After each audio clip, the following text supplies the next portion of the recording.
तो महिन्याचा सप्ताह असला तरी काला झाला की मग परिपूर्णता. एक गोष्ट लक्षात घ्या, वारकरी संप्रदायामध्ये एक नियम आहे की काला झाला की कार्यक्रम परिपूर्ण झाला असा त्याचा अर्थ होतो.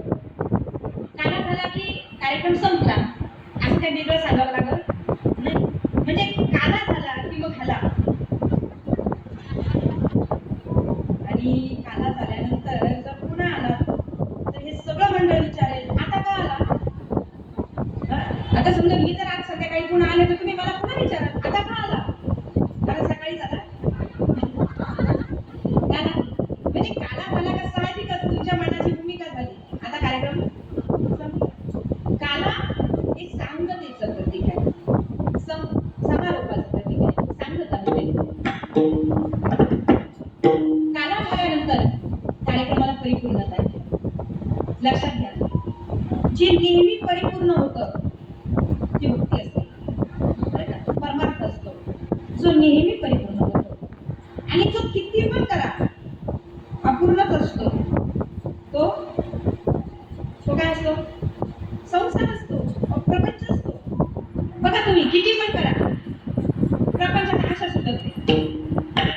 माणसाची एक गोष्ट झाली का माणूस होतं एवढं झालं की बस निवांत नाही, असं होतं की नाही. एवढं आता माझ्या घराचं काम चालू आहे, माई आता घराचं काम झालं की मी असं असं कधी झालं का की खरंच आता आपण निवांत झालो झालो. किती पण करा किती पण करा कायम अपूर्णच आहे असं वाटतंय. मुलं झाले की मग निवांत कशाच, मुलांच्या शाळा सुरूच झाली. मुलं मोठी झाली की निवांत कशाचं, पुन्हा त्याचा लग्नाचा प्रश्न समोर उभा आहे. त्यांचे लग्न झाले का निवांत कश नातवंड आलेच पुन्हा नातवंड. काय निवांत झालंय का संसार. संसार तरी मला सांगा परिपूर्ण झाला का. लक्षात घ्या, मंदिराचं काम परिपूर्ण झालं कशावरून ओळखता तुम्ही. मंदिराचं काम परिपूर्ण झालं कशावरून ओळखता. कळस नाही का, कळस दिसला की बस कळस झाला म्हणजे मंदिर परिपूर्ण झालं. परिपूर्णता परमार्थामध्ये मंदिर कळस झाला परिपूर्ण. आणि संसारामध्ये घराचं काम परिपूर्ण झालं कशावरून ओळखता तुम्ही. कशावरून, तुळशीवरून. घर परिपूर्ण, बंगला परिपूर्ण झाला कशावरून ओळखता. कलर दिला म्हणून. अहो काही काही कलर दिला तरी वर ते गज ठेवलेले राहतात. काहीचे गज नसतील ना, ते काय म्हणतात तुम्ही त्याला, चाल नाही का. काही काहीचे ते चाल जरी नसेल ना तरी सुद्धा वरची काय असेल ती वरचं एक पाडतात आणि पुन्हा नवीन बांधतात. संसार येतो, एक मजली झाला वर्ष 2 वर्ष 3 झालं की पुन्हा 4थ्या वर्षी वाटतात याच्यावर दुसरा मजला टाकावाच, त्याच्यावर तिसरा मजला टाकावाच. म्हणजे संसार येतो जो कधी परिपूर्ण होत नाही, कधीच परिपूर्ण होत नाही. आणि तुम्ही असं म्हणूच नका की आपल्या देशासाठी आपण परिपूर्ण होऊ. संसारामध्ये परिपूर्णता कधीच नाही आणि परमार्थामध्ये अपूर्णता कधीच नाही. परमार्थ अपूर्ण राहत नाही आणि संसार कधी परिपूर्ण होत नाही. परमार्थाची सुरुवात पण आहे शेवट पण आहे. संसाराची सुरुवातही पण आहे आणि शेवट सुद्धा पण आहे. परमार्थ प्रसाद आणि शेवट, प्रपंच पश्चातापाने शेवट. दोघांचा सुरुवात आणि दोघांची शेवट. प्रपंच पश्चाताप, परमार्थ प्रसन्नता. हो, म्हणून लक्षात घ्या, एका बाबाने कष्टातून बिल्डिंग बांधली, बंगला बांधला, तर वयात 2 पोरं होती बाबाने. बाबाने विचार केला आपलं आयुष्य गेलं, आपल्याला काही झोपण्याशिवाय कशात बंगला झालं नाही, पण आपल्या मुलांना छान बंगला असावा, पोरांनी आयुष्य बंगल्यात काढावं.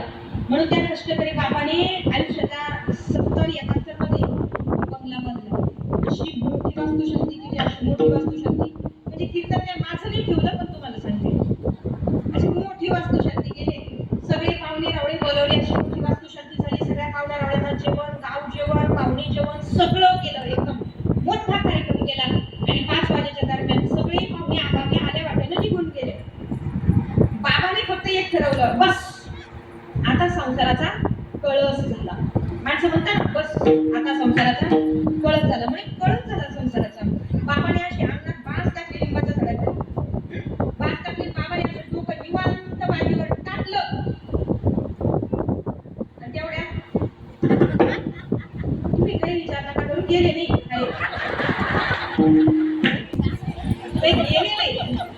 बाबा आहे पण असं बाजूवर पडले उशीवरती डोकं टाकलं आणि तेवढ्यात वरच्या मधल्यावरून जोरात भांडणाचा आवाज सुरू झाला. जी जोरात भांडणाचा आवाज सुरू झाला, लहान पोरगं मोठ्याशी भांडते, मोठं पोरगं लहानशी भांडते. गणपतीच्या दिवशी, वास्तुशांतीच्या दिवशी सगळे पाहुणे निघून गेले आणि 5 वाजता हे दोघं जण वरच्या मजल्यावर जाऊन भांडत होते. जोरात जोरात भांडणाचा आवाज, अख्ख्या संपूर्ण गावामध्ये तो भांडणाचा आवाज जायला लागला. त्या बाजीवरून ते बाबा उठले आणि बाबाने ते काठी हातात घेतली, काठी टेकी जिला एक हात जिनाला लावायची, दुसऱ्या हाताने काठी टेकायची, अशी काठी टेकत बाबा वरच्या मजल्यावर गेले आणि वरच्या मजल्यावर जाऊन बाबाने दोन्ही पोरांना पाहिलं. दोन्ही पोर एकमेकांची कॉलर धरून ओढत होते, एकमेकांना मारत होते, जोरात जोरात भांडणं सुरू झालं होतं. बाबाने विचारलं, अरे भांडतात कशावरून? लहाना म्हटला ही गॅलरीची रूम आहे ना, ती मला पाहिजे. मोठा म्हटला नाही नाही नाही, गॅलरीची रूम मलाच पाहिजे. लहाना म्हटला मीच घेणार, मोठा म्हटला मीच घेणार. दोन्ही पोरांची जोरात भांडणं सुरू झाले. शेवटी ते बाबा म्हटले, हे पोरांनो थांबा, ती काठीची बाजूला ठेवली. ऐका माझं, मी माझ्या पद्धतीने देतो तुम्हाला. गॅलरीची रूम कुणाला द्यायची ही मी ठरवतो. दोन्ही पोरं म्हटले, बाबा तुम्ही गप्प बसा, तुम्हाला काही काय पाठ तुमच्या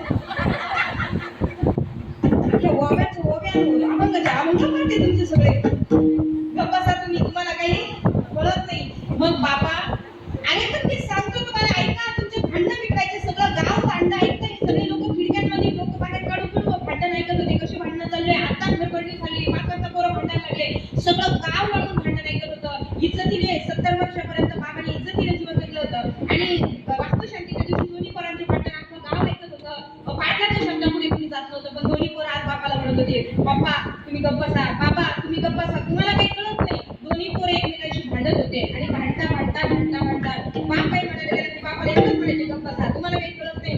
शेवटी ते बाबा खाली बसले, डोक्यात हात लावला, गुडघ्यावर बसून बाबाने डोक्यात हात लावला आणि बाबाच्या तोंडातून एकच वाक्य निघालं, मस्त घर बांधलं तर पहिला नवरी पाठवली वाटेल. आता ही बैरवी सुद्धा तुमच्या पाठीत आहे की नाही? मस्त घर बांधलं तर बरं झालं असतं. मला सांगा, आहे का संसारामध्ये परिपूर्णता? काही केलं तर शेवटी संसारामध्ये एवढं वाक्य निघतंच. हे नसतं केलं तर बंगला दिसताना बरा दिसला, वास्तुशांती होताना आनंद वाटला, पण शेवटी कोणाचे वाद समोर दिसले तर एवढंच वाटलं, नसतं बांधलं तर बरं झालं असतं. म्हणजे ज्याच्यामध्ये परिपूर्णता कधीच नाही आणि समाधान शांती कधीच मिळत नाही, तो तुमचा संसार आहे. पण परमार्थात तसं नाही. परमार्थामध्ये असं आहे, तुमचं वय वाढलं की तुमची किंमत वाढते. संसारात तुमचं वय वाढलं की तुमची किंमत पहा तुम्ही, संसारात तुमचं वय वाढू द्या, तुमची किंमत शून्य. परमार्थात तुमचं वय वाढू द्या, तुमची किंमत वाढली. आता हेच मी पोरगी तोपर्यंत काही, मी जर म्हातारी झालं ती मला आपण सांगतो, लक्षात घ्या, वय वाढलं की किंमत वाढते. कशामध्ये? परमार्थामध्ये. पण संसारामध्ये तसं नाही. संसारात बघा, तुम्ही जोपर्यंत कमावताय, तुम्ही जोपर्यंत तरुण आहात, तोपर्यंत सगळ्या तुमच्या शब्दाला मान आहे. तुम्ही म्हातारे होत्या, तुम्ही पेन्शनवर येऊ द्या, पोरं म्हणतात म्हातारा नुसतं टेन्शन देतं, पेन्शन कमी टेन्शन जास्त. लक्षात घ्या, आहे की नाही? म्हणजे तुमच्या संसारामध्ये वय वाढू द्या, किंमत कमी होतं. जो शब्द तुम्हाला तरुणपणी शब्द मानतात घरातले, तेवढं म्हातारपणी मानत नाही. लक्षात घ्या तुम्ही, जेवढं वजन तुमचं, काही घरांमध्ये काही माणसाचं एवढं वजन होतं तरुणपणी, गाडीचा आवाज आला का घरातले माणसं असे जागेवर स्तब्ध उभे राहायचे की नाही? घरातल्या बायका अशा पटकन डोक्यावर पदर घ्यायच्या, डोक्यावरचा पदर पडू देत नव्हत्या कधी? तरुणपणी. आणि तेच म्हातार झाल्यानंतर जी डोक्यावरचा पदर पडू देत नव्हती ती म्हणती एकदाचं काम करत नाहीये. लक्षात घ्या, जे तरुणपणी संसारामध्ये जे तुम्हाला मान देतात, म्हातारपणी तो मान सन्मान संसारात राहत नाही. म्हणजे संसारात तुमचं वय वाढलं की तुमची किंमत कमी होते. पण परमार्थात तसं नाही. परमार्थ करा तुम्ही, परमार्थात साधना वाढवा, परमार्थात तुमचं वय वाढलं की तुमची किंमत वाढते. जसं तुम्ही वय वाढाल तशी तुमची परमार्थात किंमत वाढते. आणि म्हणून एक गोष्ट लक्षात घ्या, आपण कधी म्हातार व्हायचं नाही. पुढचं वाक्य लक्षात काय का, आपण कधी म्हातार व्हायचं नाही, ज्येष्ठ व्हायचं. लक्षात आलं तुम्हाला? आपण कधीच म्हातार व्हायचं नाही, ज्येष्ठ व्हायचं. मग तुम्ही मला म्हातारा आणि ज्येष्ठ याच्यामध्ये फरक काय आहे? म्हातार जे कोणाचं ऐकून घेतलं ते म्हातार, पण ज्येष्ठ जे प्रत्येकाचं मन समजून घेतात ते ज्येष्ठ असतात. म्हणून आपण कधी म्हातार व्हायचं नाही. वय होऊ द्या, म्हातारा नाही व्हायचं, ज्येष्ठ व्हायचं. लहान पोरांना सुद्धा तुम्ही त्यांच्यासारखे वाटले पाहिजे, तरुणांना सुद्धा तुम्ही त्यांच्यासारखे वाटले पाहिजे, घरातल्या सुनेला तुम्ही मैत्रीण वाटले पाहिजे. म्हणून म्हातारा नाही व्हायचं, ज्येष्ठ व्हायचं. हो, काय करायचं? थोडंसं वागण्याचा बदल करूया आपण. म्हणजे सध्या एका गोष्टीचा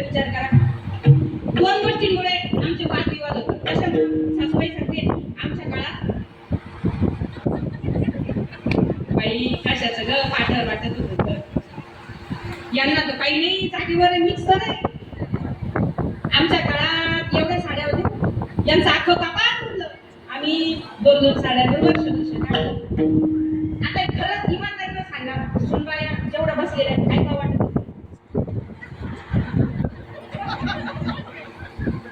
मनातलं सांगते. मग प्रत्येक सासूने समजून घ्यायचं, आपले दिवस होते ते दिवस गेले, आता नवीन दिवस आहे, जगू द्या त्यांना त्यांच्या पद्धतीनं. आणि प्रत्येक सुनबाईने एक विचार करायचा, सासूबाई जरी सांगत असेल ना, मनाला वाईट नाही वाटून घ्यायचं. त्या सुनबाईने एक विचार करायचा, आपल्या सासूनं 2 तांब्यावर जीवन काढलंय, तिला एका एका तांब्याची किंमत माहितीये, ती तळतळ करते, तिनं दिवस कष्टातून काढले, म्हणून कष्टाच्या दिवसाची ती आपल्याला जाणीव करून देते, म्हणून आपण तिचं वाईट वाटून घ्यायचं. किती सोपं आहे. तिनं दिवस कष्टातून काढले म्हणून ते आपल्याला सांगते, तिनं दिवस कष्टातून काढले, तिला वाटतं यांनी यांचा प्रपंच सुधारावा, आपल्या प्रपंचासाठी ती बोलते. मग 2 शब्द सासू बोलत असेल तर सुनेनं वाईट वाटून घ्यायचं नाही.